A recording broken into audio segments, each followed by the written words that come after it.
And by live, he just means recording. All right. Good morning, everyone. You can say good morning. It's Bible class. Good morning. Good morning. So we need to pick up in verse 6, because like I said, we ran out of time to fully flesh this out, even though when we're considering the main gist of it, it's pretty straightforward as to what Jesus is presenting.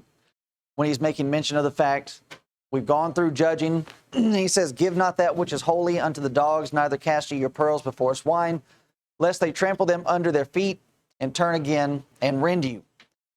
As we've been mentioning, excuse me, all of this is in preparation for the coming kingdom. What is going to be in the kingdom? Christians, but what are we going to be doing in the kingdom? All right, what's one of our works? Think about the context. Evangelism. Huh? All right, evangelism, but what are we discussing verses 1 through 6? Well, Judgment. all right, judgment is going to be in the kingdom. We are going to be involved in these processes of measuring out, and thus we need to be making sure that we're measuring appropriately. And we discussed last week from Paul's letters to the Corinthian brethren how it was that some of them were measuring themselves by themselves, comparing themselves with themselves. That's not the proper way of measurement. And that this practice is in fact that which is called holy. So this is a holy practice that we're supposed to be doing. You do not give that which is holy unto the dogs, unto the swine. Why? Lest they trample them under their feet, turn again and rend you. Now we said that throughout all of this study, we are studying about attitudes and motivation.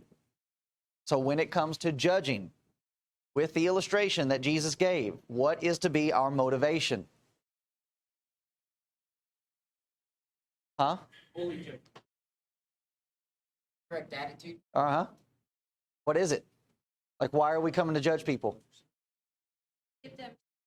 Okay, to save them, to get them to repent. This is a practice of caring.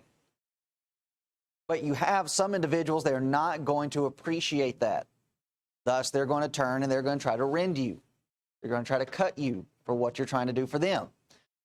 So all of this, again, is going to be found in the kingdom. That which is holy, holiness is going to be found inside of the kingdom. In Isaiah chapter 35 and verse 8, Isaiah he makes a prophetic statement. He describes how that this is going to be the way of holiness that's going to be laid out for the people. And that it's not going to be something that you just wander into by accident. It's going to have to take a deliberate search, which is going to come into play as we get into verses 13 and 14 of this chapter.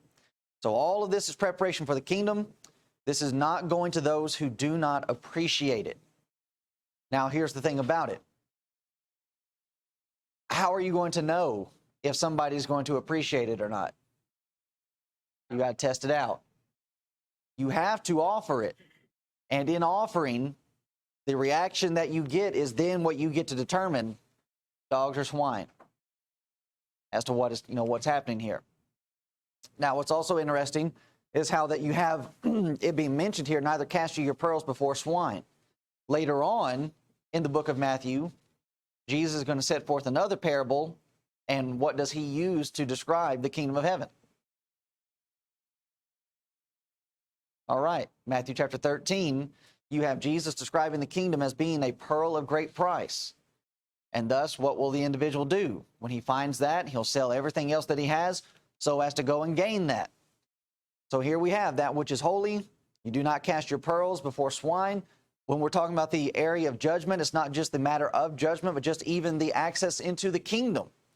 You have those that are not going to appreciate what it is that the kingdom stands for, what it actually holds within it. So what about sharing access or giving access unto these individuals? Why would you do it? They're not going to appreciate it. But as we said, that's trial and error. So it's a situation of, okay, if you're not going to appreciate this, then you're not coming in. And we're just not going to share with you those things that are holy, right, and good, that which is precious to us, and then you're just going to walk all over it. Yes? As always, I've had, I think this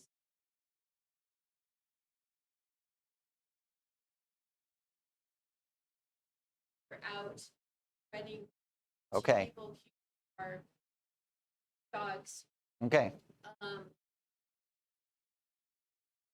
broaden it. All right. That was actually going to be my next question. Sorry. No, it's all good. That's good. Who are the dogs here? Who are the swine? Who has, and just when we're thinking about it, we're not needing to lose sight of our context. Who has Jesus been using as illustration of contrast as to how we're supposed to be? All right, Pharisees, Sadducees, hypocrites. But as we said, or as we've made mention of this point, is Jesus just simply using them as illustration to point out them as the bad people? All right, we're getting one no. Why are they being pointed out? They know what they do. Okay. Yes, we're pointing them out so that you can see exemplified the wrong things and the bad things that they're doing. But that's also further warning for us that we do not become like them. It's not enough to just simply point out, okay, here's where somebody's doing something wrong. I need to learn from that. That I don't want to be like that. I do not need to become like that. And that's the warning that Jesus is giving here.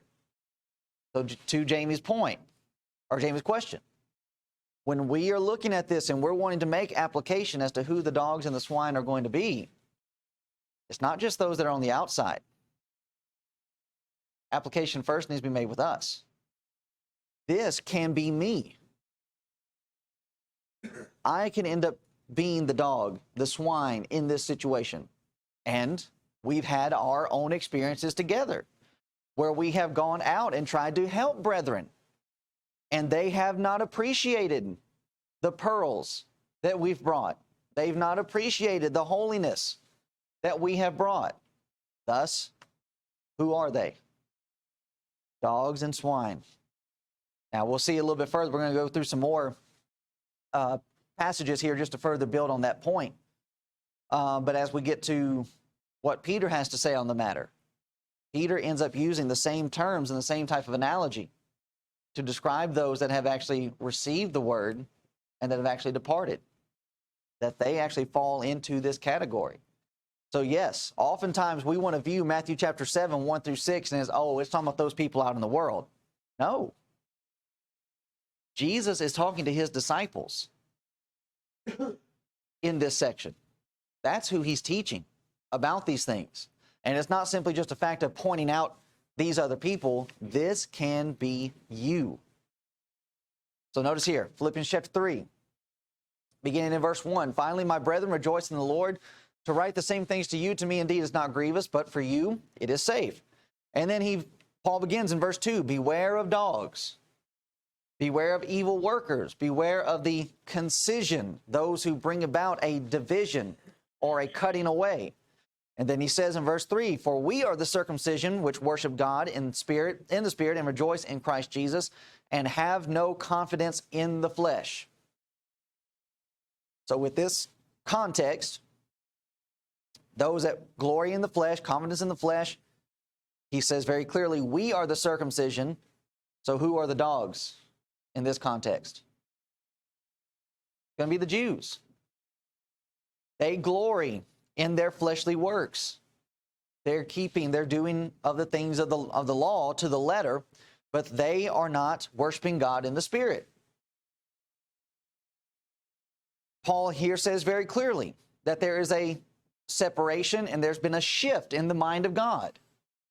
Who are the circumcision today? It's the church. It's us, Christians. We've been circumcised with that circumcision that's not made with hands, Colossians chapter 2, verse 11 and 12. There has been a shift from Judaism, from fleshly Israel, to now the church is the chosen of God.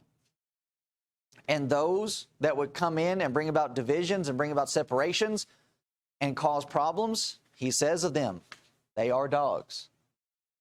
But again, just as we've said, it's not just a matter of the Jews doing this. you have problems from within with brethren. In Acts chapter 20, when Paul is speaking to the elders at Ephesus, what's the warning that he gives to them?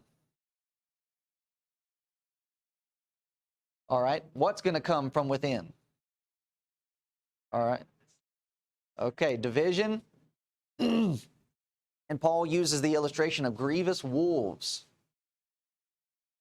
Wolves are dogs. So even from within the eldership, from within our own brethren, you have this warning of the dogs. Hebrews chapter 10, 28 and 29. These are people that are doing exactly what Jesus warned about. Do not give that which is holy unto dogs. Do not cast your pearls before swine. What will they do? They will trodden underfoot.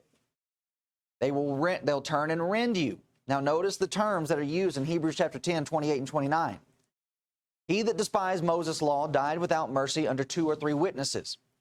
How much sore punishment, suppose ye, shall he be thought worthy who hath, look at the term, trodden underfoot the Son of God, and hath counted the blood of the covenant wherewith he was sanctified an unholy thing, and hath done despite unto the Spirit of God, or the Spirit of grace. These are people who would not let loose of the Mosaic law. These are Christians that are being written about, that are being discussed, that are going to face punishment. And what are they doing? Trotting underfoot, just like that swine does. Calling that which is holy, that's sanctified, an unholy thing. What the dogs are doing. But this is written to brethren.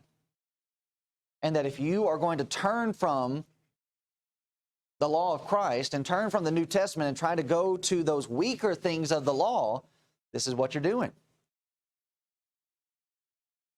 But not only that, Judaizers that would want to go back under the Mosaic law, Gentiles, not willing to give up their pagan practices, not fully willing or able to let go of their idolatrous ways. You obey the gospel and then you want to try to go back to that kind of thing, this is what you're doing. Counted as nothing, trodden underfoot. You turn your nose up at it. You call that which is holy. You treat it as though it's unholy. So as we're showing, this has first application for us. This is a letter being written to Christians. So as we are going through it and we're looking at, okay, I see what they're doing, but it can happen to me. And it is happening inside of the church. So those who would make, you have these individuals who would make shipwreck their faith, that we can in fact find ourselves being labeled in this same fashion, dogs and swine. And even Peter ends up saying that very thing. 2 Peter chapter 2, verse 21 and 22, for it had been better for them not to have known the way of righteousness than after they have known it, to turn from the holy commandment delivered unto them. They know it, they've turned towards it, now they've been delivered, or it's been delivered to them, and now they've turned from it. What's the description? But it has happened unto them according to the true proverb. The dog is turned into his own vomit again, and the sow that was washed to her wallowing in the mire. Now, why such an ugly picture? Because this is betrayal. Benedict Arnold type behavior. It's treason. And we used to have severe punishment for treason. And thus, that's the reason why you have the Hebrew writer writing it the way that he does. Under the law of Moses, you broke it. If there were 2 or 3 witnesses to speak against you, you died. Now, if that's how it was under the law of Moses, and we have such a better law now, what about that punishment? And he says, what sore punishment? So here's the picture. This is not something where we're just looking and we're just applying this out into the world. It does have that application. But first and foremost, it has application with us. Who are the dogs? Who are the swine? Those in the kingdom that do not appreciate what the rules of the kingdom are, what the benefits of the kingdom are. And we can view it with our own nation, with our own country. People that do not appreciate and respect the benefits and the rules of a nation, what happens to that nation? It gets destroyed from within. It comes crumbling down. And that's what's going on in the church today. Individuals truly are not appreciative and count it an honor and a blessing to be a part of the church, as though this is a special thing. And if we're not going to view it that way, it's just like any other established religion, then it crumbles. It weakens. And this is the category where we find ourselves. But even with this, in, being described as a dog this way, as a sow, swine this way, there's still the opportunity to come back. That if we will consider these things and realize, okay, this is how I'm behaving, then okay, stop behaving that way. But as we've discussed throughout our studies, we just have the natural tendency of wanting to look at others and make these applications instead of actually looking at ourselves. But Jesus is presenting this from the standpoint, okay, you need to look inward first before we start looking outward. Yes, this is how the Pharisees behave, but you can actually end up behaving just like a Pharisee, while being a citizen in the kingdom. And what do we do with unruly citizens? You get punished, or at least you used to. You get punished, you go to jail, you do the time. And what's that designed to do? It's supposed to bring remorse, bring some type of reform. But as we oftentimes know is the case as well, that when it comes with punishment, and even the Bible speaks of this as well in the Proverbs, you continuously reprove or correct, rebuke a person, what is the danger that can come from that? Do what now? All right. Yeah, you can end up being touched by what they're doing, but you just take you take a stubborn child, and you can just continuously have to spank, but it doesn't take. What does it actually end up doing? It further entrenches them in their bad behavior. They just won't reform. They won't take the correction. And so it's the same type of situation here. You have people that are just not going to take the correction. What do? Here's the label. Here's what you're actually behaving like. Let's put a scripture with it. And you need to change. So you have Judaizers that would come in, or even those that would not come in. And so yes, this has application for the worldly folk as we're trying to go out, take them to the gospel. They're not going to appreciate it. All right, they fall into this category. But it also finds application for us. That this is inward first.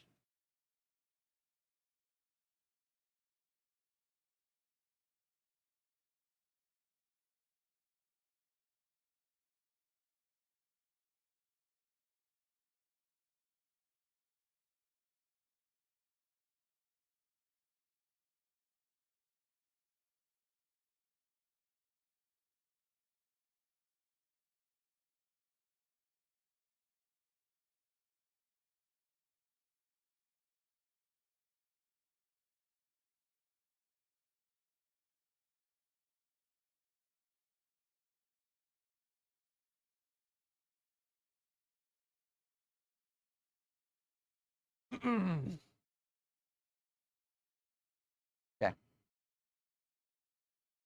All right. So Jude 20 through 23, you said? Yeah. Okay. 21. So keep yourselves in the love of God, looking for the mercy of our Lord Jesus Christ unto eternal life. And of some have compassion, making a difference. And others save with fear, pulling them out of the fire, hating even the garment spotted by the flesh. Now unto him that is able to keep you from falling and to present you faultless before the presence of his glory with exceeding joy, to the only wise God our Savior be glory and majesty, dominion, and power, both now and forever. Amen. What was the question?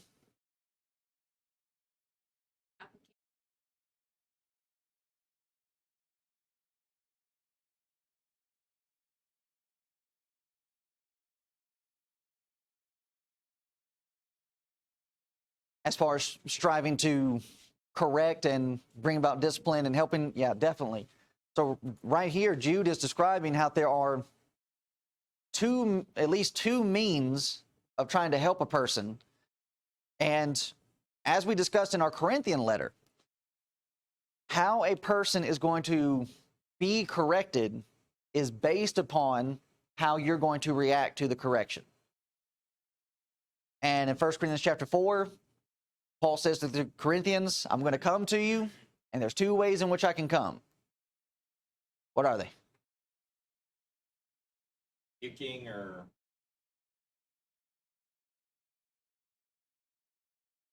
I know in love or Okay. So one is in love, but that's based upon if you're going to be puffed up or not. I can come in love, or I can come with what? With a rod.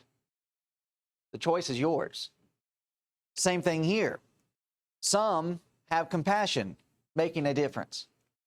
Okay, if you're already remorseful and you're already sorrowful over your sin, then we can come in and we can come in with compassion. But if you're going to be hard-hearted, if you're going to act like a dog, act like a pig, then we're coming in with fear, pulling them out of the fire, hating even the garment spotted by the flesh. We're having to come in with a bit more aggressiveness, a bit stronger tact. Maybe even the kid gloves may have to come off if this is how you're wanting to be. And certainly with fear, because the way that you're acting as though you're not going to come back, as though we're looking at a dead man already. So this all is dependent upon what we're taking from our Matthew study. Okay, if I'm not going to be a Pharisee, if I'm not going to be a Sadducee, and I'm going to take on the characteristics of the Beatitude, then when it comes time for judgment to come my way, how am I to view it? Okay, I've got something in my eye, and it should hurt. It should be causing pain, and it should be helping me to realize I'm stumbling around, I'm wavering in some type of way. And here are my brethren, and they're not coming to just cut my eye out. They're coming so as to help save what they can. And it could very well be the case that as we're going through this, as Jesus is saying, cut off and pluck out, it could be the case that we're coming in too late, and what you're actually trying to save is already lost. And if that be the case, then all right, we've got to, whatever you're losing, let it go so that the rest of you can end up being saved. So yes, definitely what Jude is describing here falls into application, falls into play. And just as, as with any of the letters, any of the epistles, they're all being written to Christians. So who gets first application? We do. Anything that's being recorded here is first applied to us. And then we make the application out. So does that tie it? Any other question? No, we were already going there. So I'm glad that your mind was already heading down that same track and just wanting to make sure or know that we could do it. Anybody else? Good? All right.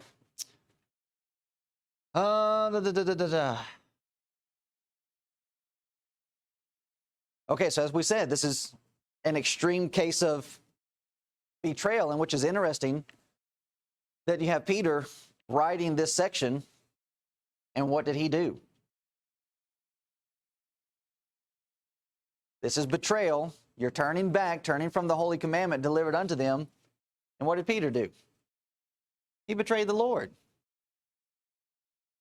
And it's not a situation of, well, so right there we have what would be our natural instinct would be, well, Peter, who are you to talk to us about not betraying? And if you get down to it, Peter is the perfect one to talk to people about not betraying, because he went through it, knows what it was like, and came out of it better than what he was when he went in.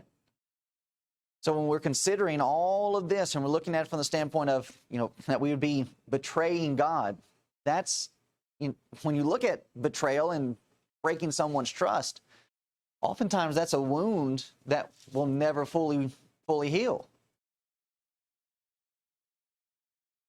And that takes a great deal of time to try to build back up that confidence.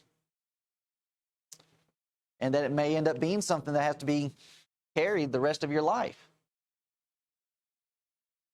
All right, so be it. If you just think about Peter that way, and just when you think about David, King David, what's usually the first thing we think about? All those bad things that he did. That's not removed from the historical record. We still know about those things. But it's not just simply a thing that you're carrying them around as a guilty thing, but it's we're continuously using those for proper examples so as to be able to learn and grow.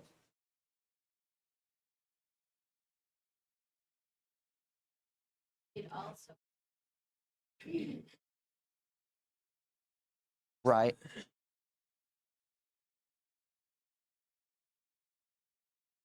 Right.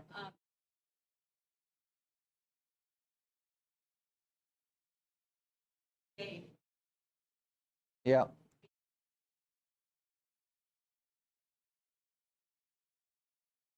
Yes. Yeah. Keeps you using the proper measurement when it comes time to judge others. So when we're going through stuff, as we mentioned, we're changing our view about so much. Trials, persecutions that we have to go through, we need to look at those differently. Instead of it just being, woe is me, why is this happening to me? What can we learn from it? What can I gain? How is this going to help me get stronger? What you got? That I don't want to be. Right, yeah. And that is the thing about us, is that if we look at it from that standpoint, all right, that gives us hope in the middle of it. There's a reason for it, reason for why it's happening. Let me get as much information from it as I can, and it'll be over at some point. All right. So as we've mentioned, judging is in fact a holy thing if we are indeed measuring correctly. That was summed up in Matthew chapter 7 and verse 12. And just, how simple all of that really is if you get down to it, but yet we find it difficult to bring it out in practice. And thus, Jesus then describes, verses 13, beginning, the difficulties that we're going to face. Matthew chapter 7, verse 13 and 14, enter ye in at the straight gate. And that would be the gate of the kingdom, the entryway as to where we're going. That's where we're heading, is for the kingdom. For wide is the gate and broad is the way that leadeth to destruction, and many there be which go in thereat. Because straight is the gate, and narrow is the way which leadeth unto life, and few there be that find it. We can view this illustrated perfectly when we get over to Acts chapter 2 and the day of Pentecost. And the kingdom is made ready. Peter, who was given the keys to the kingdom, opens the gate. And how many entered in on that day? Huh? 3,000. Okay, 3,000. Now that just includes men, or would that include women too? Or do they only count the men when? No. You have other passages in Acts that describes men, men and women being in the number of the, I think it's the 5,000. And children? No, not the children. Yeah. So this 3,000 is going to be an inclusion of men and women. Now, as we discussed in our evangelism class several months ago, ballpark figure, how many of Jews would have been there on this day of Pentecost? Million. Some say there could even be upwards to 2 million that are there on the day of Pentecost. Now, We look at 3,000 and that's a big number. Not really. But compared to 2 million, that is only, if Google did this right, that is 0.15%. So not even a full percent of the people that were there on the day of Pentecost that obeyed the gospel. What about the few and the many? It's right there. So what about when it comes to the growth of churches? I mean, we're wanting to grow as much as we possibly can. But what's the reality? The reality is few. And that, in fact, if you find yourself getting into these larger numbers, oftentimes that concerns me.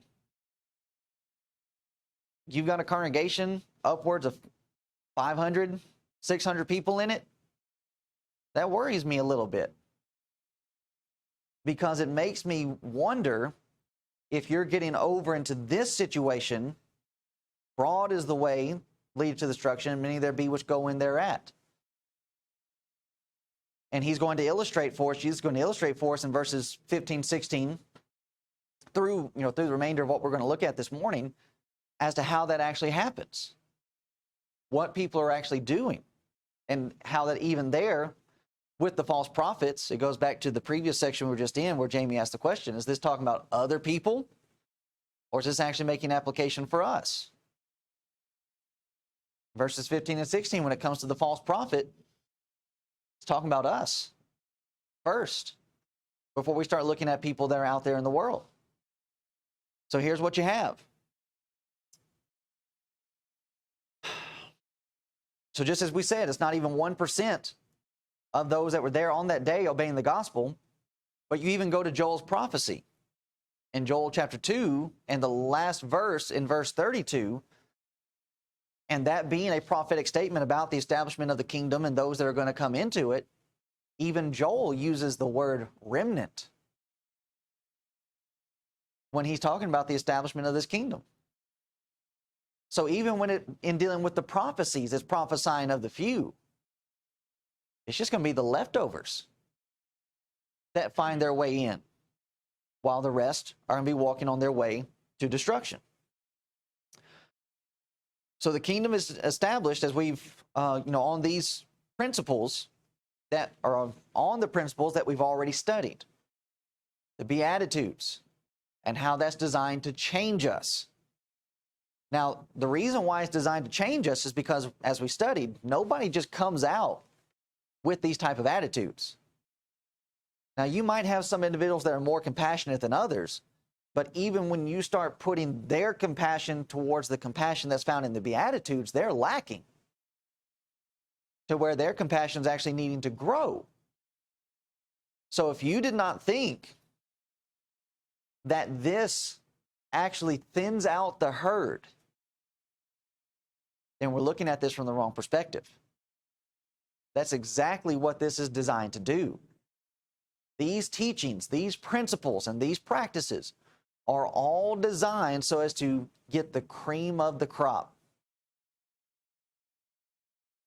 and finding the choice ones that are actually going to be willing to implement these things.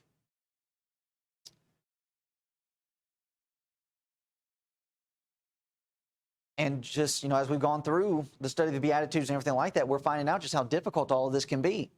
Now, in the grand scheme of things, it is simple, because these are very basic principles that we're studying. But what is it that ends up getting in the way is that self element. That's what makes it difficult, is reining in me and what I want and what I think and how I suppose things should go, and fully submitting. If you can fully submit, these things are going to be easy. But if you're going to let self get in the way, you're going to struggle all the way through. So here is that straight gate. The word straight in Greek is the word stenos, probably from the base of 2476, narrow, from obstacles standing close about. Now, when we're going through here and we're considering the obstacles that are standing close about, it's all of these characteristics. These are the things that are standing in our way. Is if we're going to be merciful, is if we're going to be meek, if we're going to be poor in spirit, hungering and thirsting after righteousness. These are the things that will stand in our way. And then you have the word narrow, thlebo. It's akin to the base of 5147, to crowd, literally or figuratively, to afflict. Narrow to throng. That word is used to describe the crowd that was around Jesus. He was on his way to the Roman's house to heal his daughter. And the woman with the issue of blood came and touched the hem of his garment. It says that the crowd thronged him. Suffer tribulation in this narrow way. To have trouble. Does this sound like it's describing an easy path? No.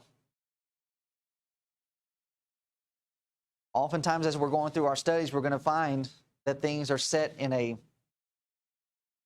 paradox to where you have things being discussed and being described, but yet they don't quite match up. He's already said, everyone that asks shall receive. Seek and ye shall find. Knock and it'll be opened unto you. All right, that sounds pretty easy. But then we get down here and we're seeing these words. How does that mesh? Well, it meshes when you take it all into consideration. That it is a straight and narrow, difficult way from the standpoint of you've got to conform to it. And once you conform, there's no issue.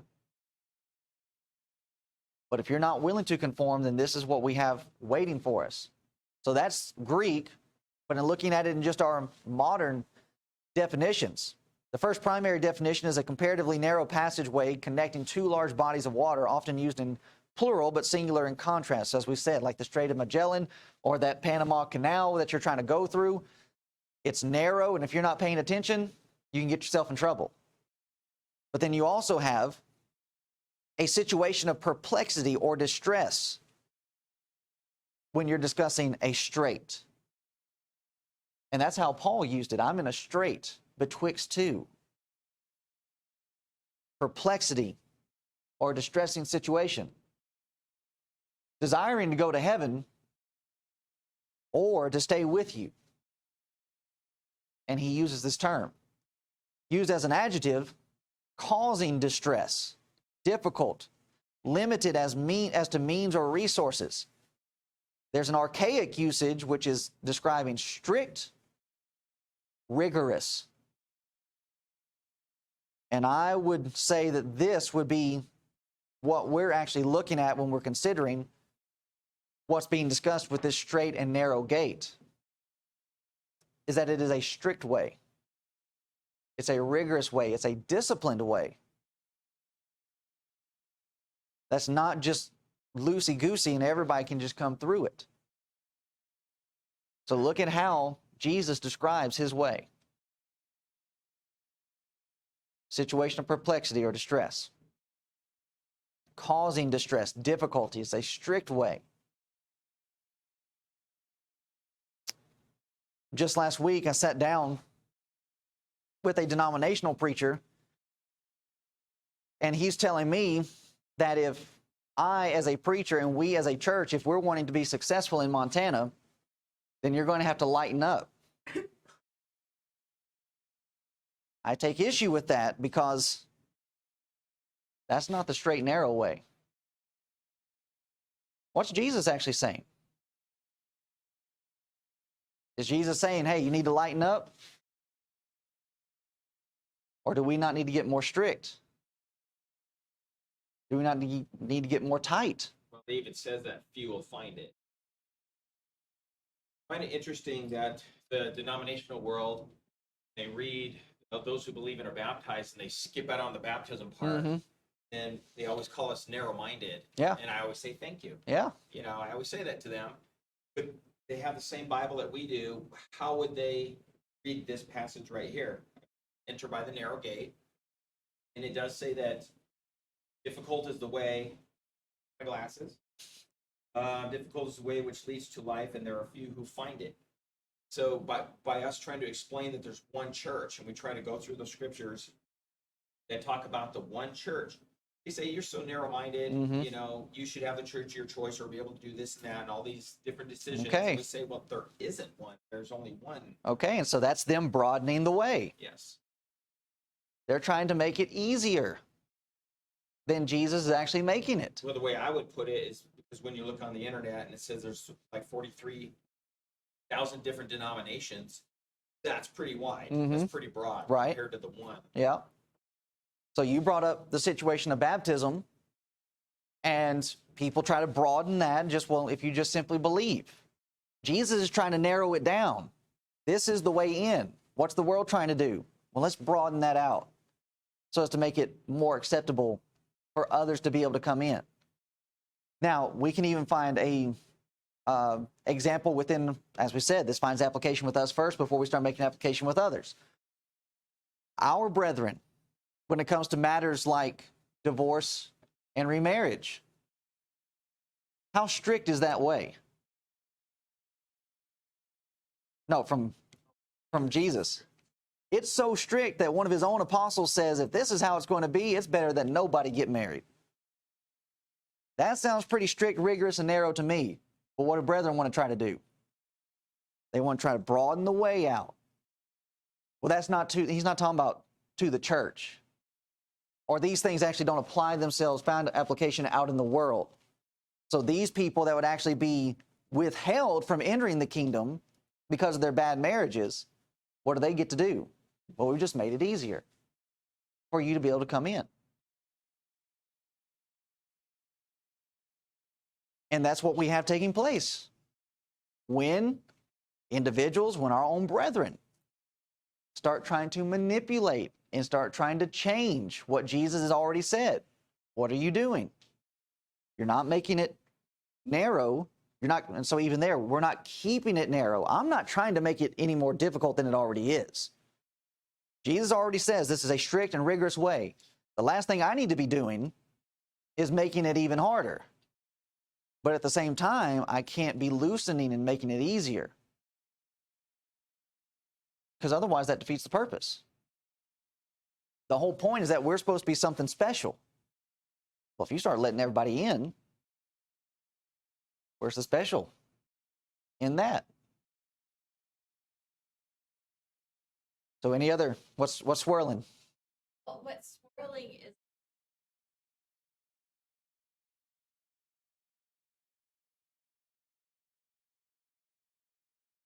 by every, but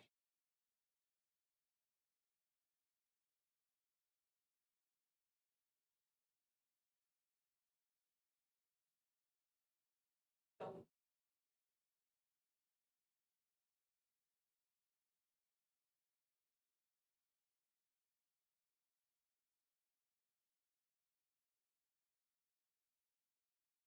pay them. I didn't. Mm-hmm. How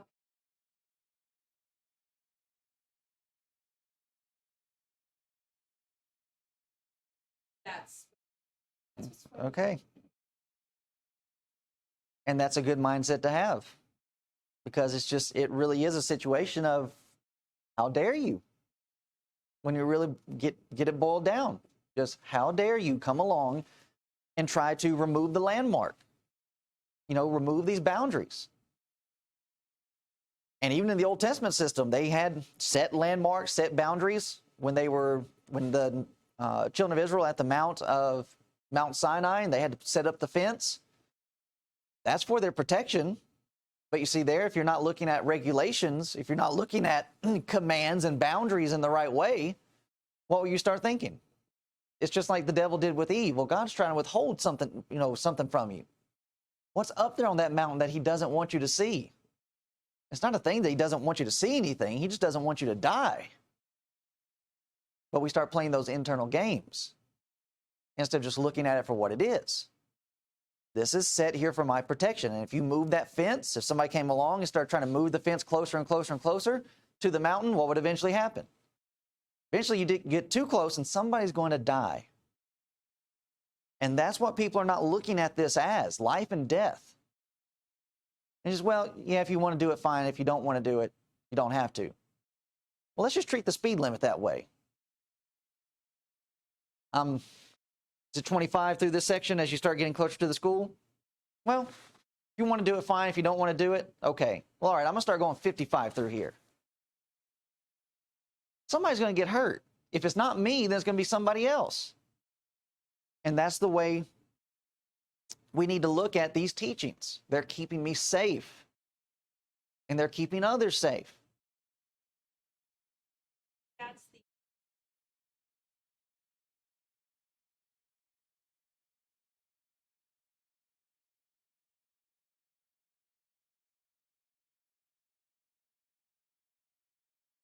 Hmm.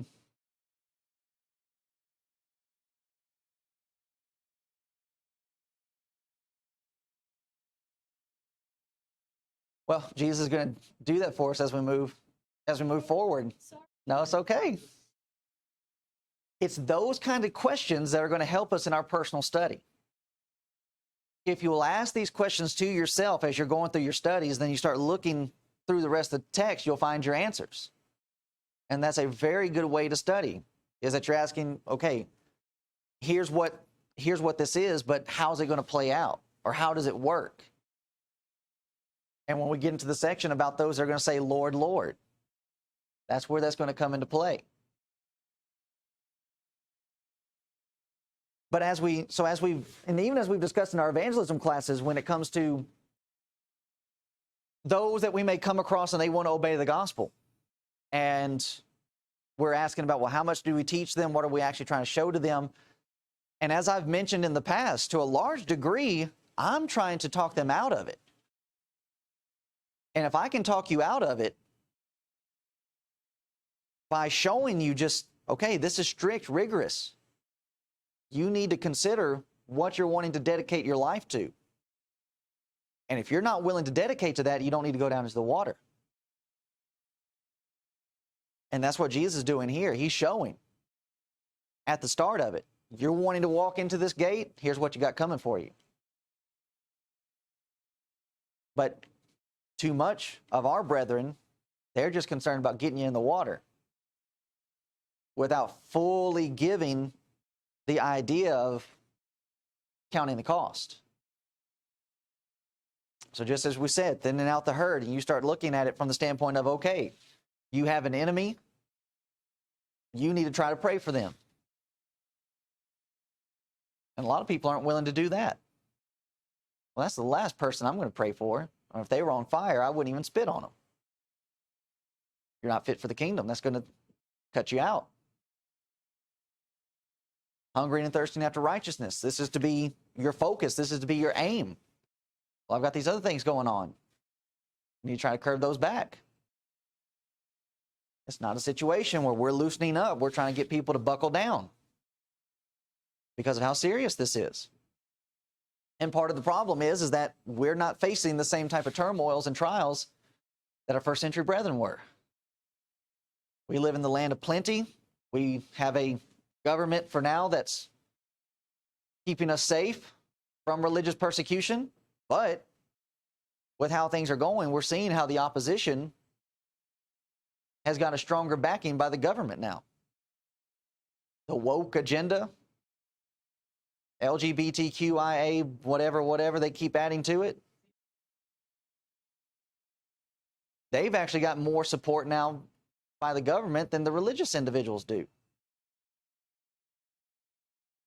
So the weight and balance is shifting before our very eyes. And why is it shifting? Because the church has not been as strict as it should be. Not been as rigorous. We've been broadening that way and thinking, oh, well, this will make things better. Look around, it's made things worse. Now, to further illustrate this point that Jesus is trying to get across to us, Let's all turn over to the book of Luke, chapter 13, verse 24.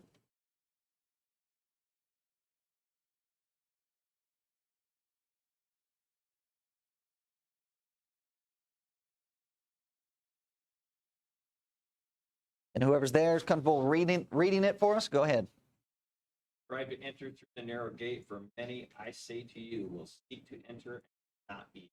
All right. What was that first word? Strive. You need to mark that, underline it, put brackets around it, put a star on top of it. And there's supposed to be an animation there for the bottom. Is it already too late that I marked the whole verse in blue? Okay, no, that's fine. Well, even with it being in blue, go ahead and put some red lines underneath that word strive. There is blue line. Blue? Line. No, blue's not good enough. Gotta use red. What does that word strive mean? Okay. What is it? All right. All right. Perseverance. Endurance. Does anybody know the actual Greek word? No. If you don't, it's okay. But as we're going through this and I'm bringing up words to look at, that's to help you know that when you're just doing your own casual reading or your own casual study, word studies are very important. Agonizomai. I was going to say it. Did you? Should have gone with your gut. What does it sound like? Agony. To agonize. Our English words. So when we have this idea of strive, we can lose sight of what that actually means. Now, these other words are good, but when you get down to the idea of entering into the straight gate, and that is agony, that brings it to a whole new level. So normally when words are written like that, it should say agonize to enter through, but how do they get the word strive then? Well, and that's just where you have to like pull out your Merriam-Webster from 1882 to get this old definition to strive. I understand that words lose meaning as we continue to grow in our terminology, but even there, I'd say it loses its meaning just from a case of laziness in our speech. And even there, loosening, not holding on to things, words have meanings. And though it may have a different meaning today, this is the original meaning. To struggle, literally to compete for a prize. Now, we've seen that before, haven't we? In our Corinthian study. 1 Corinthians chapter 9, and Paul is discussing, I don't just simply beat the air.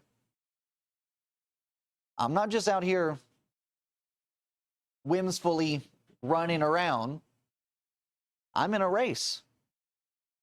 And if you're going to be in this race, you're competing for a crown, what do you have to be? Shape. All right, in shape, which means you got to be.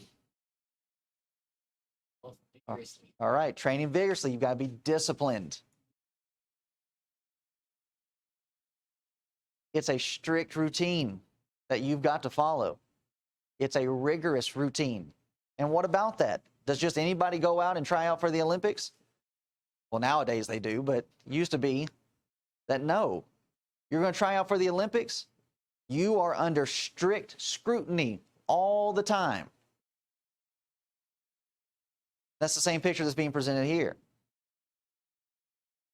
And why is that? Because we're setting the example, are we not? We're the salt of the earth, we're the light on the hill. People are looking at us.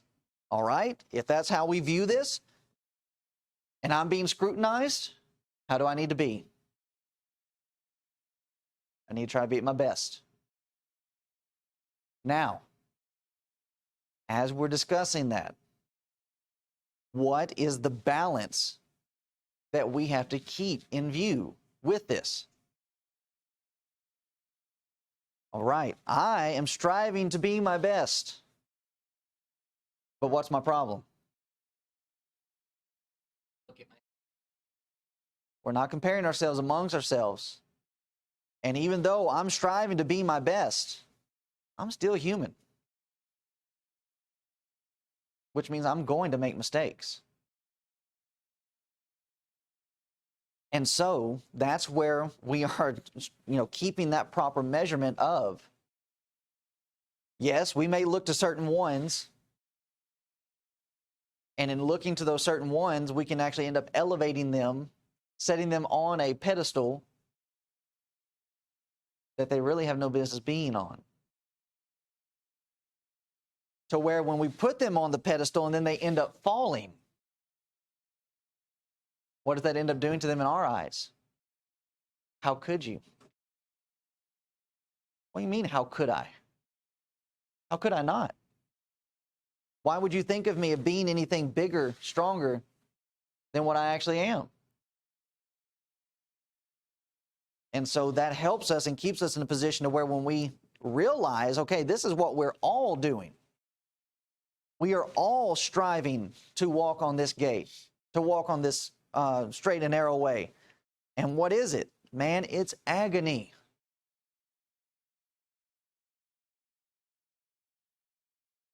Then when it comes to the areas where we fall short, we're going to be ready.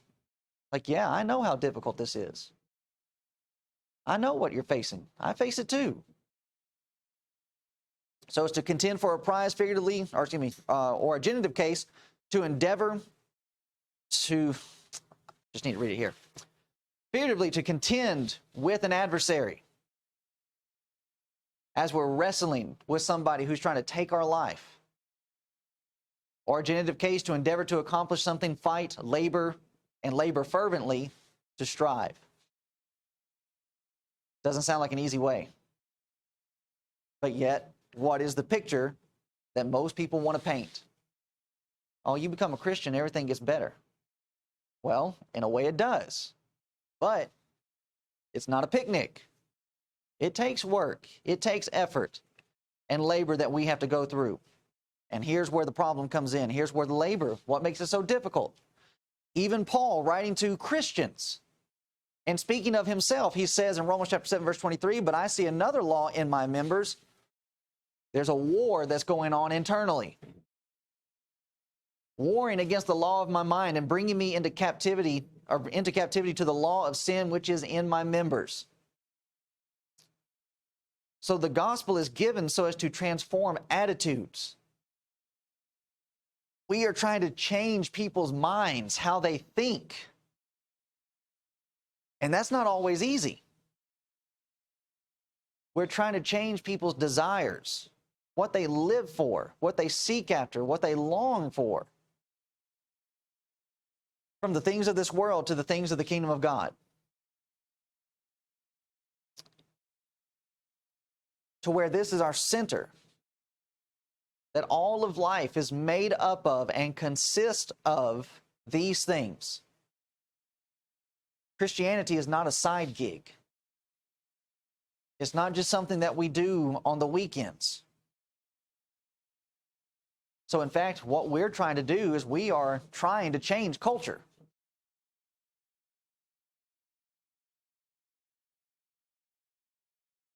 And that's a difficult thing.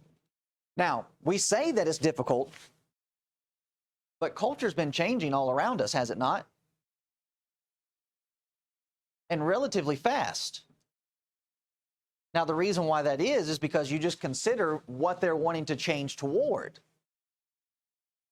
They're changing towards those things that the flesh, that my mind wants. The hippie movement, sexual revolution, that's easy to get people to move towards that. The homosexual agenda, the transgender agenda, this socialist view that we have sweeping across our nation, if you really think about it, it's not all that hard to get people to change over to that culture.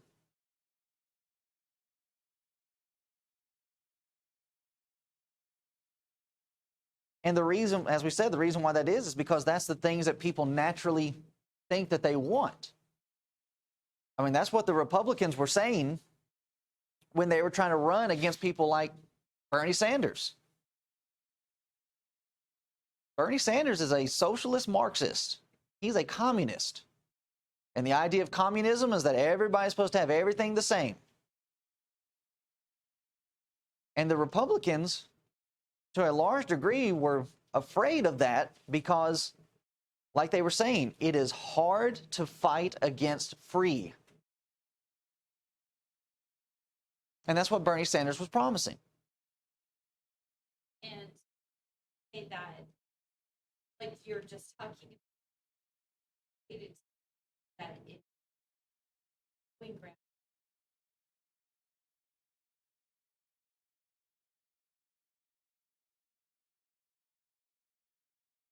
Right? My daily, Exactly. Exactly. so it's there. Right? Right? The strictness has been let up and the way's been broadened to where it's just, yeah, you don't have to do anything. Well, wow. And that's what we're fighting against. Now, can you not just see how difficult it is going to be for us? To where the majority of the religious world is saying, well, yeah, you can just pretty much live however you want to live. And then here we are, and we're trying to rein you in. That's a hard fight. That's a hard sell. But it's really not when you consider just the benefits that come from that. If somebody is able to give you something, can't they take it away just as easily? Absolutely, they can. But if you're out here striving, agonizing, and doing what you're supposed to, then that's you. And the one that's promised to give you the reward, which is God, and that's what we're looking at this from the standpoint of, okay, there's a reward system. The way has been made, you didn't deserve it, and here's what you've got to do to walk in it, and if you walk in it, you're going to be rewarded. Well, that's covenant. That's a contract that's being entered into. Whereas the other side just says, no contract, just do what you want to do, and we'll continue to give. That can stop at any moment because there's no agreement made. So just as we're looking at it from the political standpoint, just look at it from the denominational standpoint and what we're battling against. Everything's free.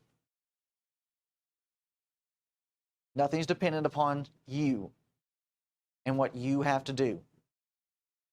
Well, that sounds a whole lot better than what we got going on over here, where I'm having to be strict.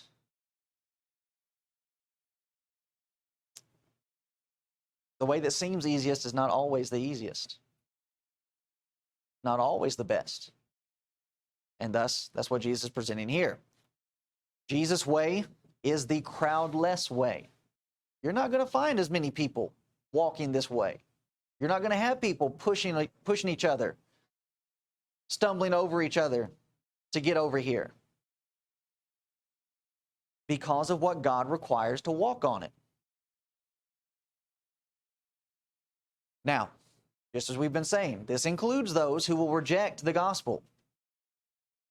They're out in the world, they're not wanting to come into the body of Christ. Okay, yeah, they're going to be on that broad way.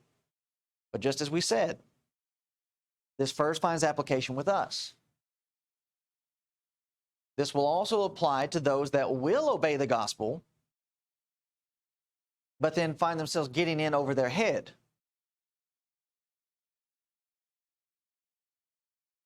Not wanting to be clothed in these characteristics, take on these attitudes and take on these mindsets. So what will then they start trying to do? Well, let's start making excuses. Let's find a way to where we don't have to do these things. We don't have to apply these things, and thus they broaden it out. And so individuals, they should be able to, this is a very easy sign, very easy indication as to where you are. You should be able to look around and just like, wow, if there's a whole host of people here, I might need to reconsider where I am.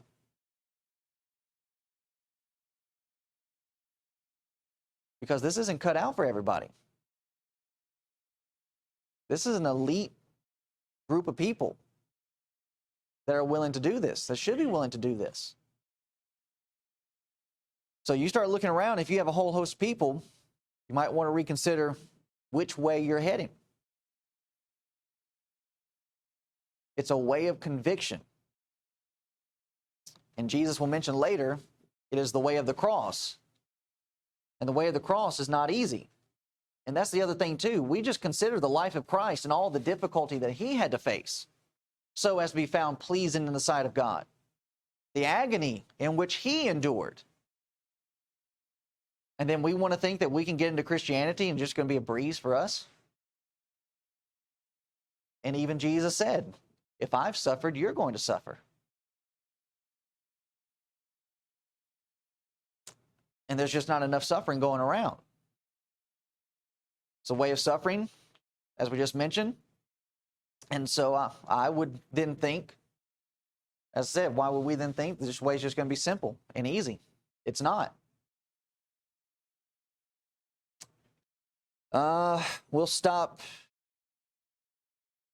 here.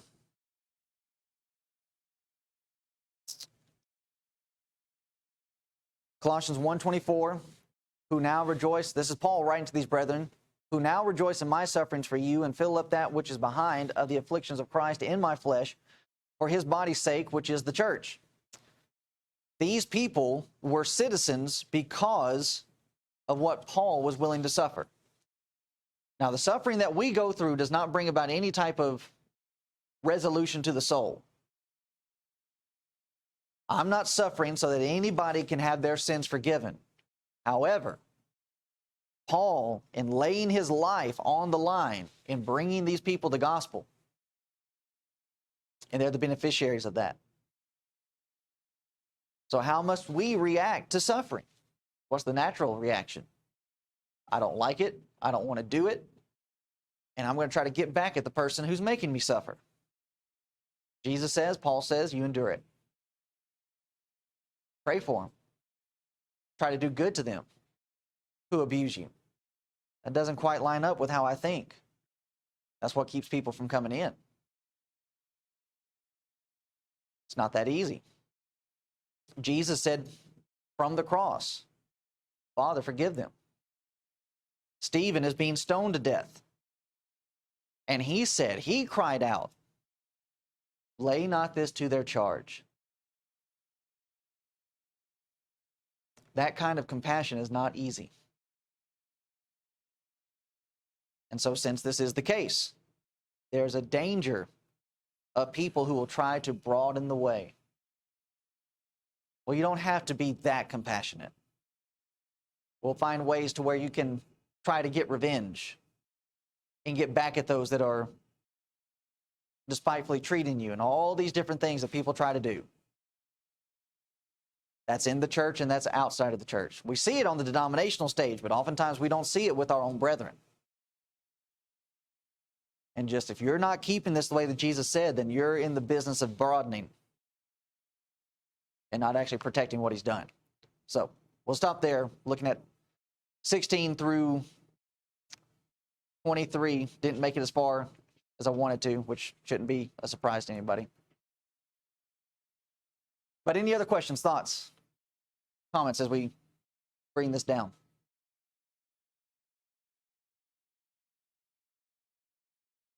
Find comfort in the straight and narrow way. When Catholic friends say, yeah, but look at all of our, like, we're the Catholics, you can find us everywhere. Right. And, like, what are you? This little place in Rohan. So Yeah. it's like, this gives us comfort to go, yeah, but that's not a good thing. Right. It's not just brethren at 500, it's the denominations that, yeah, but look, we're the Catholics. Right. We're all over the world. Yeah. Yeah. We're universal. Yeah, so even with that, the idea of despising a little number, don't need to do that. As we said, we're wanting to grow, but it's not simply just the fact of wanting to grow. We're wanting to save people. And if we're wanting to save people, that means we're having to change their minds, change how they live. And that's a lot harder than just convincing somebody you got to be baptized. I'm sure if we really wanted to, it's easy to convince somebody from the scriptures, okay, yeah, I need to be baptized in water. But then it's the rest of it. Now, here's how you're going to have to live. Well, you didn't tell me that. And that's where people end up falling away. So yeah, just the idea that we got to amass this big number, not necessarily the case.